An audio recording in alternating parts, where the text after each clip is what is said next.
ഓപ്പോയുടെ Oppo A3 energy edition എന്ന പുതിയൊരു smart phone ഇപ്പോൾ ലോഞ്ച് ചെയ്തിട്ടുണ്ട്. ഈ ഒരു വീഡിയോയിൽ നമ്മൾ നോക്കാൻ പോകുന്നത് ഓപ്പോ A3 എനർജി എഡിഷൻ എന്നുള്ള സ്മാർട്ട് ഫോണിനെ പറ്റിയിട്ടാണ്. നമ്മൾ ആദ്യം ഫീച്ചേഴ്സും കാര്യങ്ങളൊക്കെ നോക്കുകയാണെന്നുണ്ടെങ്കിൽ ഡിസ്പ്ലേ കാര്യത്തിൽ 6.7 ഇഞ്ചിന്റെ HD+ ഡിസ്പ്ലേ ആണ് ഈ ഫോണിൽ വരുന്നത്. അപ്പോൾ ശ്രദ്ധിക്കേണ്ട കാര്യം HD റെസൊല്യൂഷനെ കൊടുത്തിട്ടുള്ളൂ. ഈ ഒരു സ്മാർട്ട് ഫോൺ ഏകദേശം 20,700 രൂപ പ്രൈസ് റേഞ്ചിലാണ് വരുന്നത്. ആ ഒരു പ്രൈസ് റേഞ്ചിൽ വരുന്ന ഒരു ഫോണിലൊക്കെ നമ്മൾ ഫുൾ HD റെസൊല്യൂഷൻ തന്നെ എക്സ്പെക്ട് ചെയ്യുന്നുണ്ട്. പക്ഷേ ഇതിൽ HD റെസൊല്യൂഷനേ വരുന്നുള്ളൂ. അപ്പം ഫുൾ HD റെസൊല്യൂഷൻ ഇല്ലാത്തത് കുറച്ച് ഡിസപ്പോയിന്റിംഗ് ആയി എന്ന് തന്നെ പറയേണ്ടി വരും.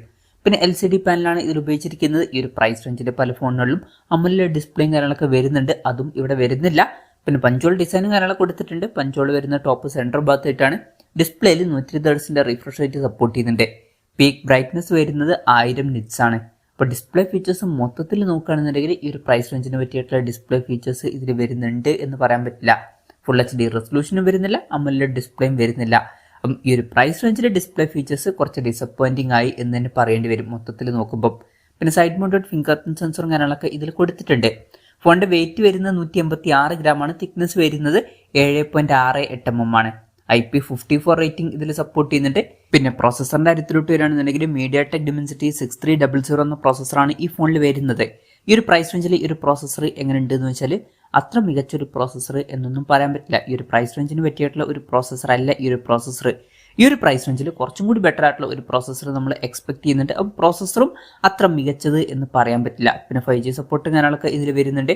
ബേസ് വേരിയന്റിൽ തന്നെ 12 GB റാമും 256 GB ഇന്റേണലും കൊടുത്തിട്ടുണ്ട്. 12 GB റാമും 512 GB ഇന്റേണലുമായിട്ട് വരുന്ന ഒരു വെർഷനും വരുന്നുണ്ട്. LPDDR4Xന്റെ റാമും UFS 2.2 സ്റ്റോറേജ് ടൈപ്പ് ഒക്കെ ഇതിൽ കൊടുത്തിട്ടുണ്ട്.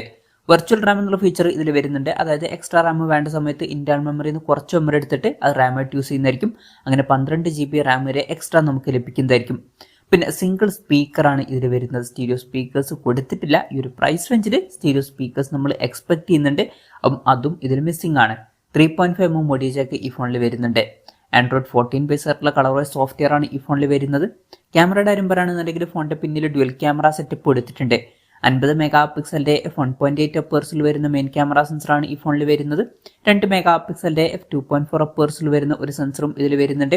അപ്പം അൾട്രാ വൈഡ് ആംഗിൾ ലെൻസ് ഒന്നും ഇതിൽ വരുന്നില്ല. ഈ ഒരു പ്രൈസ് റേഞ്ചിലൊക്കെ വരുന്ന ഒരു ഫോണിൽ നമ്മൾ ultra wide angle lens expect ചെയ്യുന്നുണ്ട്. പക്ഷേ ഈ ഫോണിന്റെ കാര്യത്തിൽ അതും മിസ്സിംഗ് ആണ്.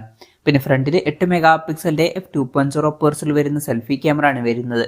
അപ്പം ഓൺ പേപ്പർ അത്ര മികച്ചൊരു ക്യാമറ സ്പെസിഫിക്കേഷൻ ഒന്നും വരുന്നുണ്ട് എന്ന് പറയാൻ പറ്റില്ല. ബാറ്ററിയുടെ കാര്യത്തിൽ 5100 mAh ബാറ്ററി കൊടുത്തിട്ടുണ്ട്. 45 വാട്ടിന്റെ ഫാസ്റ്റ് ചാർജിംഗ് സപ്പോർട്ടാണ് വരുന്നത്. അത് തിരക്കേടില്ലാത്തൊരു ചാർജിംഗ് സ്പീഡാണ്. Type-C ചാർജിംഗ് പോർട്ടും ഇതിൽ കൊടുത്തിട്ടുണ്ട്. അപ്പോൾ തിരക്കേടില്ലാത്തൊരു ബാറ്ററി സെറ്റപ്പും കാര്യങ്ങളൊക്കെ ഇതിൽ വരുന്നുണ്ട്. അപ്പോൾ ഇതൊക്കെയാണ് ഫീച്ചേഴ്സിനെ പറ്റി പറയാനുള്ള കാര്യങ്ങൾ.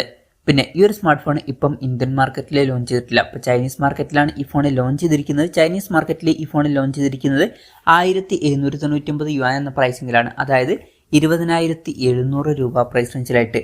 ഇനി ഇന്ത്യൻ മാർക്കറ്റിൽ ഈ ഫോൺ ലോഞ്ച് ചെയ്യുമെന്ന് വെച്ചാൽ ഇന്ത്യൻ മാർക്കറ്റിൽ ഇനി ഈ ഫോൺ ലോഞ്ച് ചെയ്യാൻ ചാൻസ് ഇല്ല. കാരണം ഓൾറെഡി ഇന്ത്യൻ മാർക്കറ്റിൽ ഓപ്പോ A3 Pro എന്ന സ്മാർട്ട് ഫോൺ വരുന്നുണ്ട്. ഇപ്പം ഈ ഒരു ലോഞ്ച് ചെയ്തിട്ടുള്ള ഓപ്പോ A3 എനർജി എഡിഷൻ എന്നുള്ള സ്മാർട്ട് ഫോൺ ആ ഒരു ഫോണിന്റെ ഒരു റീബ്രാൻഡഡ് വെർഷൻ ആണ്. അപ്പം ഈ ഒരു ഫോൺ ഇന്ത്യൻ മാർക്കറ്റിൽ ഓപ്പോ A3 Pro 5G എന്ന പേരിൽ ഓൾറെഡി വരുന്നുണ്ട്. ഇന്ത്യൻ മാർക്കറ്റിൽ 18,000 രൂപ പ്രൈസ് റേഞ്ചിലൊക്കെ ആയിട്ടാണ് ഈ സ്മാർട്ട് ഫോൺ ലോഞ്ച് ചെയ്തിരിക്കുന്നത്. എന്തായാലും ഓവറോൾ നോക്കുകയാണെന്നുണ്ടെങ്കിൽ ഈ ഒരു പ്രൈസ് റേഞ്ചിൽ ഈ ഫോണിൽ അത്ര മികച്ച ഫീച്ചേഴ്സ് വരുന്നുണ്ട് എന്ന് പറയാൻ പറ്റില്ല. ഈ ഒരു പ്രൈസ് റേഞ്ചിന് പറ്റിയിട്ടുള്ള ഡിസ്പ്ലേ ഫീച്ചേഴ്സ് വരുന്നില്ല. അതുപോലെ തന്നെ അത്ര മികച്ചൊരു പ്രോസസ്സർ എടുത്തിട്ടില്ല. ഓൺ പേപ്പർ അത്ര മികച്ചൊരു ക്യാമറ സ്പെസിഫിക്കേഷനും വരുന്നില്ല.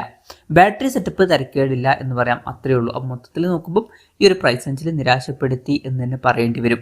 എന്തായാലും ഓപ്പോയുടെ ഓപ്പോ A3 എനർജി എഡിഷൻ എന്ന പുതിയൊരു സ്മാർട്ട് ഫോൺ ഇപ്പോൾ ലോഞ്ച് ചെയ്തിട്ടുണ്ട്. ഈ ഒരു ഫോണിനെ പറ്റിയിട്ടുള്ള നിങ്ങളുടെ അഭിപ്രായം ജസ്റ്റ് ഒന്ന് കമന്റ് ചെയ്യുക.